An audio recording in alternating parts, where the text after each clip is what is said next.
Hey, what's up, everyone? This is Jeremy, founder of QuickMail.io. And this is Jack from Emails That Sell. So in this cast, we're going to do 3 cold email teardowns from messages that made it to our inbox this week, including a timely Thanksgiving-themed email. Next, you're going to find our thoughts on writing tone and some classic cold email mistakes that we've seen on the intros. And finally, we cover a few alternate call to actions that Jeremy and I think are going to work a whole lot better than the call to actions that you're about to see in these cold email examples.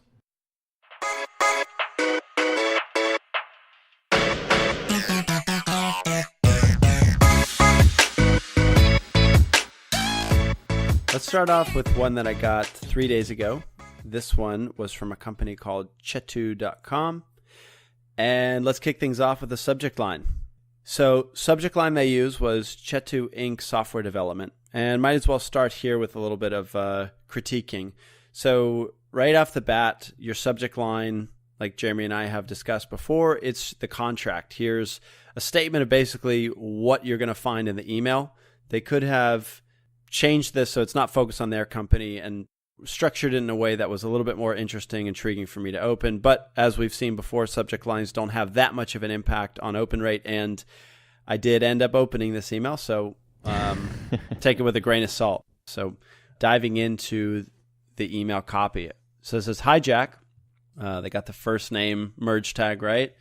It says, "I'd like to take this opportunity to introduce myself and offer our assistance for back-end software development and or staff augmentation." Hold on, I have to stop you here. I just love the fact that it's an opportunity to introduce myself. You know, it's like all turning around me. Right. And also that line isn't adding anything to the conversation. So we're not onto a great start at this stage. Basically, at this stage, I'm expecting that, okay, that's someone who wants to talk about himself and things for him, and what's in it for me already. Continuing, so it says, "I am with Chetu, and I work with clients like you, helping them develop software offerings and provide extra hands on deck as needed." So the main problem here that is screaming at the top of its lungs is I'm not really in the software development space. I don't spend a lot of my time developing software. It's just bad targeting. For the sake of this teardown, we'll just give them that benefit of the doubt that they actually are sending this to more people that actually care about software development. But yeah, it could be me in that case. You know, it could be me with QuickMail. That would sort of like make sense. Actually, I will give them credit only on the fact that this is clear. Now I know what they want and what they expect stuff already on the second line. And yeah, in your case, why me is absolutely not very relevant. The email continues, "Briefly, Chetu is a 17-year-old U.S. corporation that provides back-end IT solutions and support." So that's probably their best credibility indicator here, is maybe that they've been around for 17 years, tells me that they're a large business that's at least been around long enough to show that they know what they're doing. All right, so the email continues. "Our services and IT experience span across the spectrum, given our team of 1,200 plus engineers." Okay, that at least there is a bit of credibility. It's like, at 17 years old, you could be like kicking the can. It's like, yeah, sure, I got my part-time job, and then I've been doing that for 17 years. But in case, you can't really kick the can with 1,200 engineers, so... The email now goes to some bullet points. So it says, "Our key differentiators are," bullet point, "development resources offered as," quote, "work for hire," bullet point, "US-based technical project managers to manage the relationship and delivery," bullet point, "Our engineers work in your time zone for real-time collaboration, transparency, and high productivity levels." So I'll say one note on this bullet point. Each one of these key differentiators should be its own email. They're arguably enough to create a separate email for, and if they're paired with some kind of either credibility indicator, a testimonial, a stat like they've been in business 17 years, a stat like they have 12,000 engineers on payroll, that would be an email sequence that will probably see more replies just because they're spacing it out, making it more digestible. Okay, so here's the call to action. So it says, "I would like to speak with you in more detail and describe our unique software delivery model. When would be a good time for us to talk? I look forward to hearing back from you, ... Thanks. So unfortunately, this call to action does two things wrong. It's first, just way too writer focused. So the person sitting down to create this email was just thinking about their needs. And second, finding out a good time for us to talk before they've even established the fact that I do, in fact, have an interest in improving the way I develop software. It's just way too soon. And it's like they don't really care, really. It's almost, and because they sent this email to me, someone not in the software development space, it tells me that they're probably going for a batch and blast approach here, just hoping that somebody who is looking to improve their software development is in the mind space or the mindset that they're ready to start exploring ways to improve it. And if that's the case, then maybe I would be willing to sit down and have a quick talk. But everybody else, I'm guessing more than 99% of the people on the list will not be interested in this call to action. So make sure that you reach people that are a good fit. And the second thing is, flip it on its head and make sure that you try to address someone else's need. And honestly, the call to action could simply be like, is that a problem that you guys are thinking of at the moment or see thinking in the next 3 months, something like that? Even better, what I would like to see tested is something like, I've been helping companies like yours build software for less and faster for 17 years. I'm happy to share a few of the things I've learned in the industry so far that might help you guys in 2018. Do you want to have a quick brainstorming session? And, maybe I'll explain a little bit more what we do. Either way, I'm happy to share my thoughts. That's more of a value add conversation starter. I think it works super well with employees at this stage, this sort of call to action. And that may be like my personal take on this one, but I think super easy yes, no kind of answer, like, is that something that you would even consider, or is that something that sounds remotely interesting, is an easier ask than, hey, let's jump on a call and then do a brainstorming session. Or like you were mentioning in a previous cast, is like, hey, would you like more details on that? Oh, yeah. And also should be mentioned, they sent this to a personal Gmail address. So that's going to ding them points because, why, Jeremy? You're going to end up in the spam list quicker, right? Yeah, absolutely. I mean, for me, if you're sending me something on personal email address, then that's something personal. If you send me something on my work address, that's work related. So if you're sending me things directly on my personal email, then there's chances that either I'm not following up with you because I got 2 inboxes and my work is work and my personal is personal, or I just, flag as spam because that's unwanted mail. That's definitely not the inbox I'd like to receive my work solicitation on. All right, what's next? Anyway, so just literally like 5 minutes before we start this cast, I received this email. And a quick disclaimer, this actually ended up in my spam folder. So already it's an indicator that they do something wrong. Why this message is in spam folder? Well, Google tells me that similar messages that were detected by the spam filter. So one of the simple things that it could have done here is already use variations. So in other words, this was put in spam because I sent this variation too many times. Yeah, and it's very likely that a lot of people just been flagging that as spam. So, not a really good start. And my take is actually, they've been like blasting a lot of people because the title say, yeah, it's Thanksgiving 2017, which is just literally yesterday. So they must have like spammed, thousands of people with this email. The only thing I can add for that subject line is it was sent to you and you're in Europe, so you're not. That's a good point. That could be a targeting problem right there. I like it in a sense that it shows that it's fresh. It's like, oh, it was yesterday. It's not something they've been running like for 6 months and not really caring about things going on. So, okay, fair enough. I give them the benefit of the doubt. So I open the email. It repeats it. It says, yeah, ! It's Thanksgiving 2017. And I'm so grateful to be alive. Are you grateful? Like me, ? What do you make of that as an intro, Jack? I'm lost. It's like... And I think the first 1 and 2 sentences in your cold email, especially if it's the first touch, you need to go right into why you're sending this message to that recipient. And this first sentence just leaves me wondering if this is worth reading the rest of it, or if it's just something that needs to be deleted right away, because I can't see how it's relevant. It also doesn't have a greeting with a first name, so Yep. it's less personal. I always like to see my name mentioned in cold emails. If it's not there, that's sort of the easiest thing you can do to personalize a cold email is just throw in the first name, and this one failed to do that, so I'm wary right off the bat. Yeah, it kind of looked like a newsletter that you receive, at Christmas, Thanksgiving, those sort of things, or beginning of the year. So, but you're right. First line, I would have thrown it to the trash bin. Done. All right, so here we go. The second line is, instead of launching into a mini lecture, okay, cool. At least they read what I'm thinking at this stage. On what you should give thanks, I want just to urge you to enjoy the holiday! ! And again, it's like, WTF, right? Yeah, right. Scratching your head, and still same problem. Should you delete this right now? Because they haven't gotten to the point. And specifically, they haven't explained why this is sent to you. I like the sort of beginning, instead of doing mini lecture, and I was like, okay, they understand that what they're doing is not great, but then they carry on with exactly the same thing. So you kind of defeat the purpose here. All right, third line. Take some time off, get refreshed, come back to work energized and raring to go.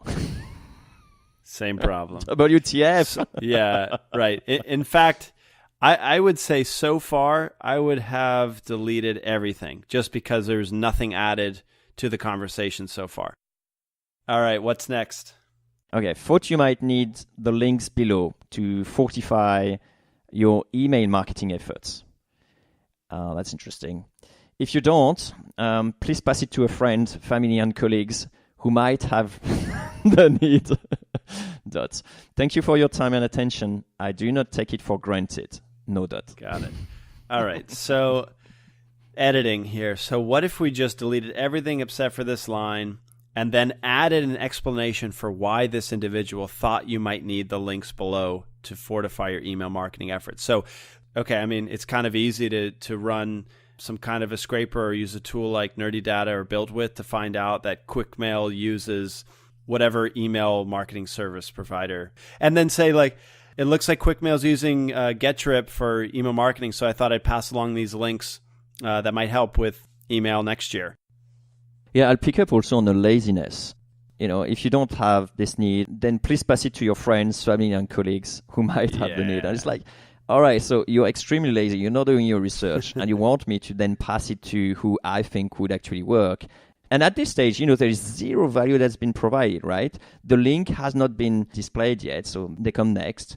If it was something like, hey, here's a super great article that you may enjoy, and by the way, if you think that this is useful to other people, then just forward that to them too. Yeah, but at least, that would have built where the value comes from. But at this point in the email, there is absolutely zero value, only wasting my time, and I don't want to waste someone else's time, so there's zero chance I'm going to pass it. And here's one more layer of getting a little bit more specific on who this message is sent to. I think instead of just saying, hey, it looks like QuickMail's using GetDrip for email marketing, so I figured I'd send this along. Hopefully it'll help. If you took it a step further and said, this is especially helpful for, SaaS companies like QuickMail, I think you'd really enjoy it. Then it's like, oh, okay. So he just sent me not just some general email marketing article. He took it a step further and said, this is email marketing for SaaS companies like yours. Now, I kind of see where he's coming from. And honestly, for anyone list building, it's pretty easy to do that kind of segmentation if you are just a little bit thoughtful on how you put people on your list, or even better, how you split up your list into relevant buckets so that you send more targeted emails to each person. And then at the end, there is a PS. Don't forget to be grateful. That has been scientifically proven to boost our mood, develop mental strength, and improve self-esteem. Kind regards, and then Mari. I still don't know anything. No call to action, or beside the pass it to the family and stuff, which I wasn't ready at this time anyway. So even if the articles are super good, I'm just going to pass on them because I don't see the clear path to any value. Right. This email is clearly just a traffic generator. Somebody thought buying a list would bring them the clicks they were looking for. Not the typical cold email, and probably not an effective one. Actually, the only reason why we pick it up is because of the Thanksgiving thing. It was very timely. So they had my attention for a few minutes, or a few seconds in this case, but they just wasted it. So just in summary, the way I would make this a better email is I would say, hey, Jeremy, happy Thanksgiving. Looks like QuickMail's using GetDrip for email automation. I just read this article. I interviewed 5 experts, and it might help out a few other people using GetDrip for their SaaS companies, have enjoyed it so far. Can I shoot it your way? Happy holidays. P.S. If you're not interested, no worries. That's it. I like that. I probably would actually include the first link if your goal was to actually sort of like boost traffic. But I would also add like, P.S. I got 2 other articles that are in the same vein. So if you find value from the first article, just let me know and I'll be happy to shoot them your way. There you go. All right. So here's and I'm using air quotes here, a cold email that I got last week. It's technically not a cold email, but I thought the approach was unique enough to mention on this cast today. So the subject line says, "Thanks for your time, Jack." Naturally, this sounds like I've given this person some of my time, maybe on a call, but I didn't recognize the name. And I didn't recognize the company that it was from. So I opened the email, and it starts off right away, "Hey, Jack, thanks for your time on the call, period." And I had to jog my memory about what was this from. And this person had cold called me a couple hours before, had gone into a conversation for about 20 seconds talking about web design and development. And I was polite about it, but I told him I wasn't able to speak with him about it. He could send me an email if he wanted to. And this person followed up with an email that made it sound like they had scheduled a call with me. So for a moment, it sort of worked to get me really curious about what this person had to say, just because they sort of combined cold emailing with cold calling, which I thought was an interesting approach. So when they got a no on the call, they just followed up with an email saying, "Thanks for your time on the call today." So it was almost like a second chance. Anyways, they launch in right after that. About Tech Affinity was the name of the company. It's just a 2-liner here that says, "A premium technology-driven software services company headquartered in Tampa Bay area, Florida. We have over 16 years of solid market presence providing software services to clients like you, and we feel that there are adequate spaces where we can strategically collaborate together." So here's a point that we haven't really made on the cast today. Speak like a human. Speak like you would if we were on the phone together. Yeah, lots of buzzwords.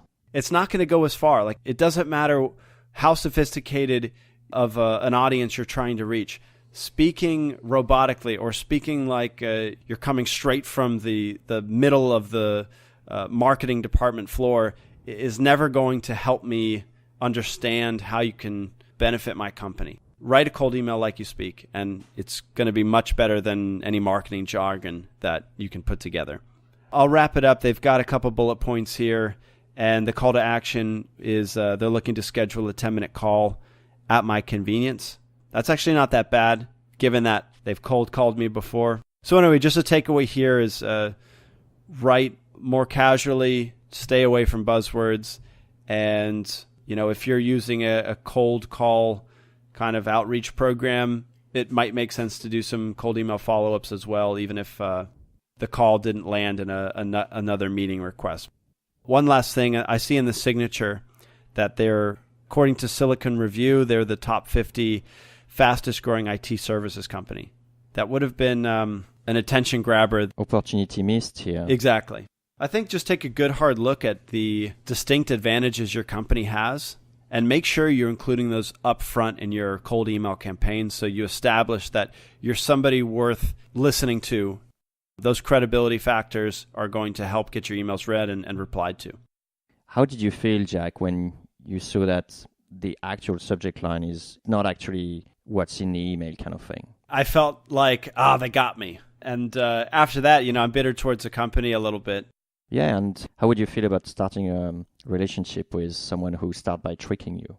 Yeah, I mean, they say you only have one first impression, and that's a fact. And if you ever want to have a chance of closing a deal, I think the only way to go about it is to start a conversation off on the right foot being transparent, honest, and not being deceiving. Well, there you go. And I think there's plenty to say as well about the format. The way they use bold text and bullet points really means like if they had a phone call with you, they did a really poor job in narrowed down all the things that were relevant to you. That's very true. And even if he had said like, thanks for your time on the call. Hey, I realized it must have been a bad time because you had to run. So I'm hoping I can just share 2 more details with you that can help you decide if this is worth exploring or not. That would have been a lot nicer to read because they're calling out like, look, I mean, yeah, it's a cold call and, we didn't have enough time to go over it. So here's what you need to know. If it catches your eye, just hit reply yes, and I'll share more. That would have done a much better job.